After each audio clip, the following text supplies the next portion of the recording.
Okay. Hi all. How's it going over there today? My name is Chuck Hamilton. I'm speaking to you today from Vancouver, Canada. And I'm with IBM, and I have a couple of different roles with IBM. I am with our Center for Advanced Learning, and what we try to do with the Center for Advanced Learning is advance learning in general across the IBM company. And in addition, I have a role as the Learning and New Media Program Leader for our new Global 3D Internet Group. And that's a global job that I've been seconded to for about a year and a half. And it's an exciting new world for me. Great. Everyone can see the slides and everything that you prepared. So. Okay, and I understand I have about 15 minutes? Yeah, more or less. Okay, I apologize in advance because I have a wicked hacking cold that has been keeping me here in Canada for a while, so if I happen to cough, just put up with me. So on the chart, I just wanted to give you a quick overview and then perhaps open up for a few questions which you guys can lead through the medium here. And I just want to, as a sound check, is everything working sound-wise for you? Yep, everything's perfect. You can hear us, I think? Yep, I can. Very clear. Thank you. Okay, so the first thing, and is exemplified by the chart you see on the wall in there, is that we're seeing this great convergence, if you will. A lot of things are coming together into one space, and I started to model that space for the purposes of our use at IBM, but also for our discussion with communities around the world as we talk to them about what's really happening out here. So on the map, you see that there are tools emerging in what we call a VSE, or a virtual social environment. And we have many virtual social environments. In fact, not just worlds. They are environments that are hooked to the actual enterprise side of the business in some cases. Behind the firewall in IBM, we have worlds, and in front we have as well. And today I'm also sitting with you in Second Life. So, you know, I'm sitting between both worlds in a way. But that environment, for us, this virtual social environment, is a new phenomenon. And we're seeing overlaps in community tools, so the ability to have overlays of communities of practice, communities in general, inside communities, outside communities, overlaps of cultural tools, and crossing cultural boundary tools, and there's a myriad of these I could discuss with you and talk to you about. A myriad of presence tools. In fact, if you take, say, Second Life as one example, it's probably 3 or 4 core presence-related tools. And then there's presence in the context of you and I being present and participating in the same space together. And there are many types of presence affected that way, including things like Facebook and MySpace and others that have been presence-enabling spaces. We have tools for learning and tools for learning about learning. We're really starting to find out that there are new ways to learn in these spaces, and so we're learning about how you learn in virtual places. We're learning about overlaps of play and how play is an important part of work. A lot of people have heard me talk publicly, and I argue that there's only 3 places we ever really are, and that's at home, at work, and at play. And increasingly, those are all the same place for a lot of people. So how that overlaps and how they collide is part of the phenomenon.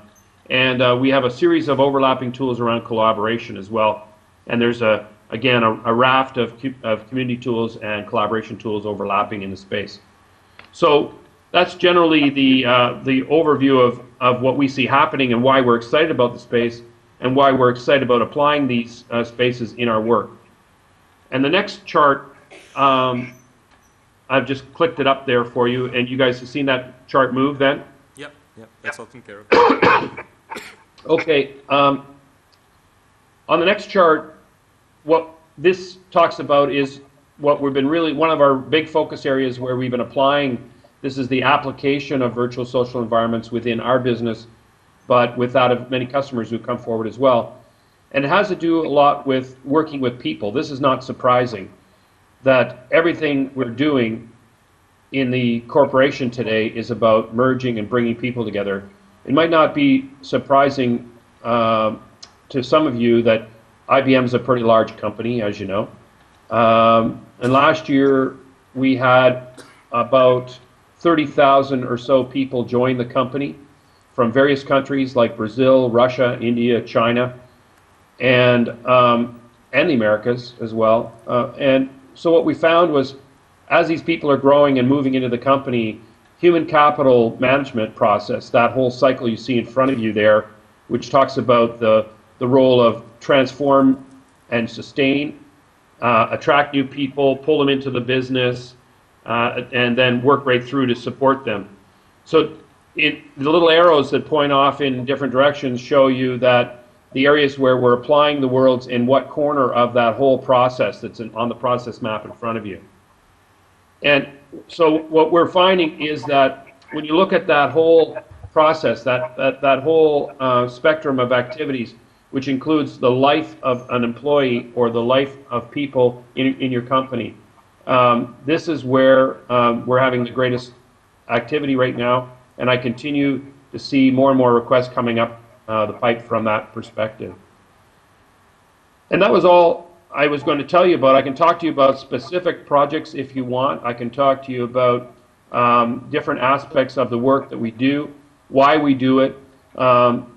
This particular subject matter I speak on a lot around the world, and on just this slide that you have in front of you, I could probably speak for the next 2 hours, so I don't really have the time to do that today. But what I thought I'd give you is that overview that sort of says, here's why we're doing it, and here's where we're doing it, and why we think it's important right now for the company. So with that, I've kind of used my first 10 minutes. How about I open it up to you for some questions, and you can fire back at me, and I'll try to answer them. Okay, one second.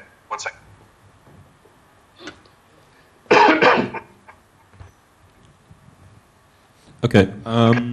Does anyone have any questions? Is there? Okay. Are you questioned out? Oh, we've got one.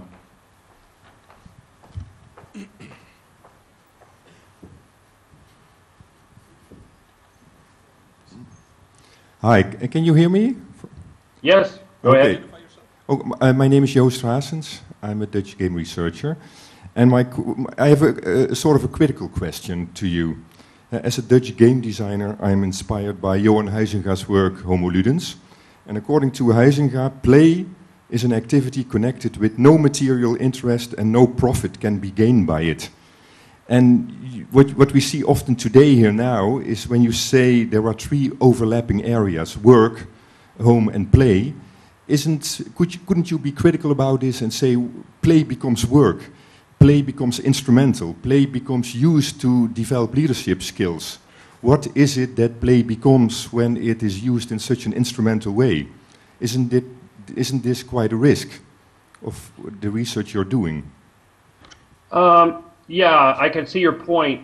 There is a risk in reducing or taking away from what play really is. When we say it as play, we try to do two things. We're trying to distinguish it from the role of a game, because everything we're doing in these virtual social places is not a game. And that's the first problem we're trying to deal with. The second thing we talk about from a play point of view is really about playfulness. It is the act of pulling together people and playing in a space together and being collaborative in a way that involves a certain amount of play. And if you look at a number of the social tools that we use, they're very playful in the way that they are used.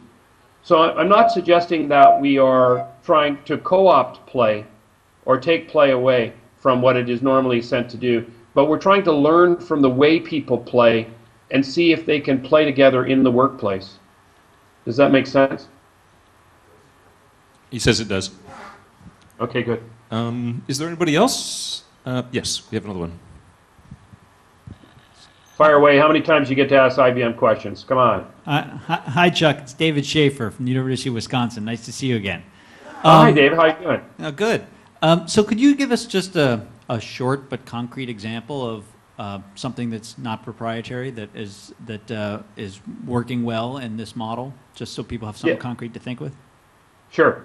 Last year, I ran a program called IBM at Play, and coincidentally, I think I was probably one of the first people to have the word play on his business card at IBM, so that gives you some idea of how that's changing. But we ran 4 big projects. One of them I'll tie to you, give you a little explanation of why we did it. We had a problem, or we have a problem, or we have a problem that all companies are having right now, and that is that we have a great wealth of mature workforce people. So in the maturing workforce, one of the things we want to be able to do is we want to be able to take those people and help them introduce new people who are coming to the company, and we've got to find ways to bring them together. So we thought about this, and we created a program which you can look at online called the Greater IBM Program. And Greater IBM is a program that is designed for people who are about to retire from IBM, who have already retired from IBM, and who are friends of IBM, and to connect them to new people who are coming to the company. So we created a social network first, which was in a 2D sense, you know, on the flat web, we call it.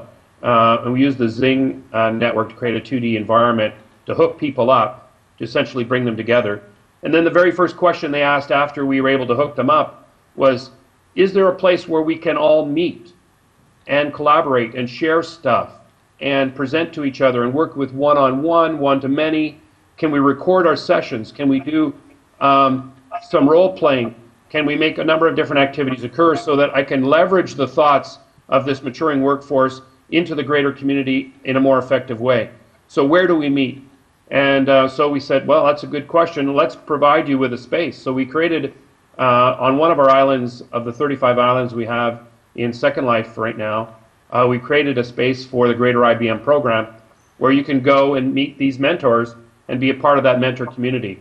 This is working really well. We have about 10,000 people right now signed up for this community, and it's actively used. So you'll always find people there almost 7/24 as an activity. Does that give you one explanation, David? Okay, thanks very much. No we have another question? Yep. This is Jeremiah Spence from the University of Texas. Oh, can I just make one? Hi. Jeremiah actually spoke at the first symposium we had, University of Texas, okay. Austin. Okay. My question is, what is IBM's perspective, and what are you all pursuing in terms of technologies to change the degree of immersiveness and kind of related to the term of mixed reality or augmented reality technologies to change the way people are interacting with these spaces? You mean from the human factors point of view? Yes, from the technological hardware perspective to change the way people are actually in the space. Yeah.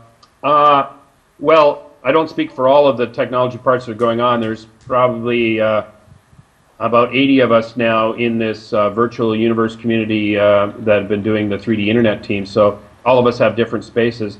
One of the things we're trying to drive is some standards amongst the platforms so that there's an ability to move more freely between spaces that are being created. And this is very similar to what went on with the early days of the web and multiple browsers. So we're trying to fix that problem. We're trying to do some things to standardize the way graphics cards pick up the content and be able to immerse you a little bit more. We're experimenting with some wearable devices, and those wearable devices can help you work a little bit better in this space and help you acclimatize yourself to the space. And of course, we're working on just capacity and all the storage and all the compute power that it takes to be able to render these spaces in the way that we think they're going to be rendered. You know, we're just on the early days of seeing the net widen to accommodate this space. So now we're going to have to build the infrastructure to support it.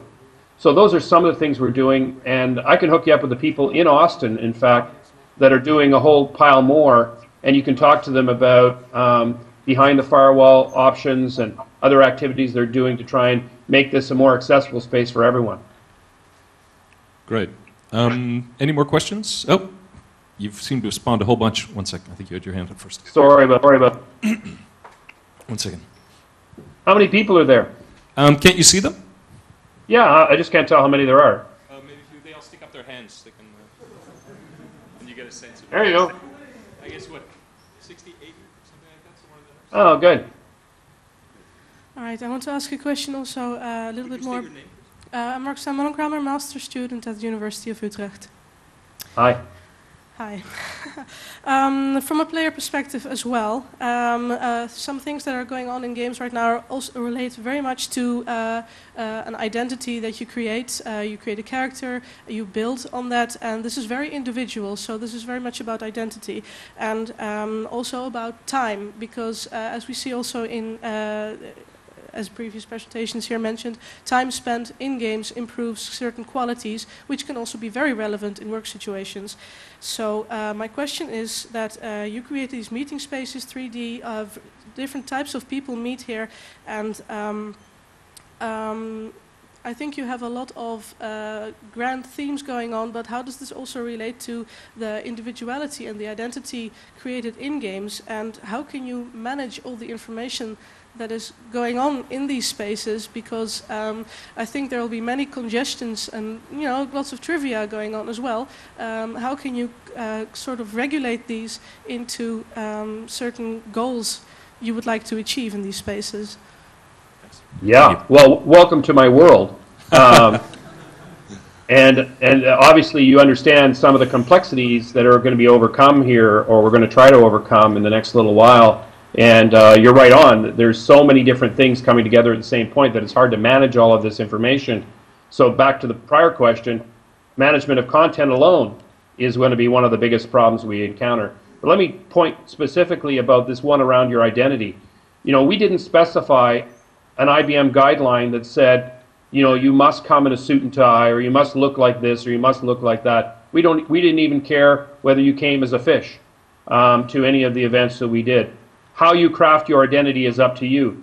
But what we found is, in practice, and the practice in the workplace, is that 99% of the people come wanting to represent themselves, not just only how they are, they would normally be, but they want to represent their culture, and they want to represent their themselves in the space as clearly as they can. And we found, like, I have an in-basket full of requests from people saying, where do I get the right eye shape for my culture? Where do I get the right skin color for my culture? I need the right skin and hair and so on. And they're very concerned about that, but they also want to wear the appropriate clothing and so on. So we've not restricted it, but yet we found that there is a global cultural desire to represent yourself and use that self in another way. We've also found that people in fairly patriarchal societies, where they normally wouldn't stand up or they wouldn't be out in front present, are much more active as an avatar than they would be as the real self. And so this has opened up a great possibility for us to achieve all kinds of angles around diversity training and helping people understand what it's like to work in these different cultures and what it's like to have and contribute ideas. So one of the ways we're managing those identities is we're hooking them back into the enterprise, and because we have really good tools to manage the identity anyway. And then we're adding that to your reputation. And the good news is that now your reputation flows with you in these spaces, and this is going to become a very valuable asset as we move forward. Thank you. We have one more question that's coming from the internet inside Second Life, and I think that'll have to be the last because we're still running a bit late. Okay. This is a question from Kareltje Krasker from Second Life. He asked, how can 3D virtual environments close the digital gap between generations compared with 2D spaces? People only get active in 3D space after they've been socially active in 2D spaces, he says. Right. Okay. Well, here's some philosophy for you. I'm going to be reaching way out here and going out on a limb and saying what I think about this particular question. But generally, people who come together more and play together more are going to get to know each other better. This is just a basic, fundamental part of building relationships. So the way to bridge this community and to bridge age groups and cultures and people of different backgrounds and intent is to get them together and actually collaborate. We're right at the point now to just think about the opportunity that's sitting in front of you. We're at the point where anybody can come to collaborate and work with you from anywhere in the world and bring their perspective and bring their skills and bring a variety of skills that were never matched and put together in the same room ever before. So now you can have, instead of having 5 engineering graduates in a room building an engineered solution, you can have an educator and 2 artists and a graphic designer and 2 engineers and maybe an architect, and something will pop out. So the opportunity for innovation is very, very high. So my view on this is bring people together, it bridges the culture, it bridges the generations. And you'll find that people learn to swim in all areas, no problem at all. They swim regardless of where they are. So anyway, that's my philosophy on it, but you can use it as you feel you want. Okay, thanks very much, Chuck. Much appreciated. It was really interesting. You generated a lot of interest. I'll talk to you again. Thank you. Okay, take care. Bye-bye.